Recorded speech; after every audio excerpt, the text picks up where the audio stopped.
AICC ప్రధాన కార్యదర్శి అద్దంకి దయాకర్ పలు విమర్శలు చేశారు. ట్విట్టర్ పిట్టా కేటీఆర్ దమ్ముంటే అరెస్ట్ చేయండంటూ సన్నాయి నొక్కులు నొక్కుతున్నారని ఎద్దేవా చేశారు. అవినీతి అక్రమాలు చేసిన వాళ్ళు ఎవరైనా సరే అరెస్ట్ కాక తప్పదన్నారు. ప్రజల సొమ్ము లాక్కుని దోచుకున్న వారు ఎవరైనా అరెస్ట్ కాక తప్పదన్నారు. గత ప్రభుత్వంలో అవినీతికి హద్దు లేకుండా పోయిందన్నారు. 30,000 ఎకరాల రైతుల భూములు గుంజుకున్న బీఆర్ఎస్ ఇప్పుడు లగచర్ల గురించి మాట్లాడుతున్నారని ఎద్దేవా చేశారు. అవినీతి అక్రమం చేసిన ప్రతి వాళ్ళు కూడా అరెస్ట్ కాక తప్పదు. ఈ మధ్య పదే పదే ట్విట్టర్ పిట్ట నన్ను దమ్ముంటే అరెస్ట్ చేసుకోండి, సన్నాయి నొక్కులు నొక్కుతున్న వైనం మనం చూస్తున్నాం. తప్పు చేస్తే, అవినీతి అక్రమాలు చేస్తే, ప్రజల సొమ్మును దోచుకుంటే డెఫినెట్గా అరెస్ట్ తప్పదు. ఎందుకు తొందరపడి ముందే కూస్తుందో ఈ కోయిల తెలియదు. కానీ ఈరోజు తెలంగాణ వచ్చినాక జరిగిన అవినీతిలో మేజర్ పార్ట్ ఎలా కేటీఆర్ శాఖలకు సంబంధించే ఉన్నట్టుగా సమాచారం ఉంది.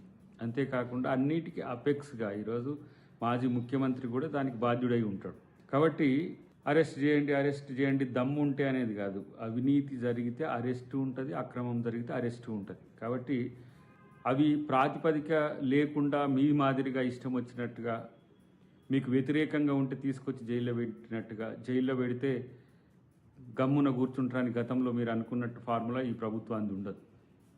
శాస్త్రీయంగా సాక్ష్యబద్ధంగా జీతాలు చెల్లించకుండా చిరు ఉద్యోగులను ఇబ్బంది పెట్టడం దుర్మార్గమని మాజీ మంత్రి హరీష్ రావు ఆరోపించారు.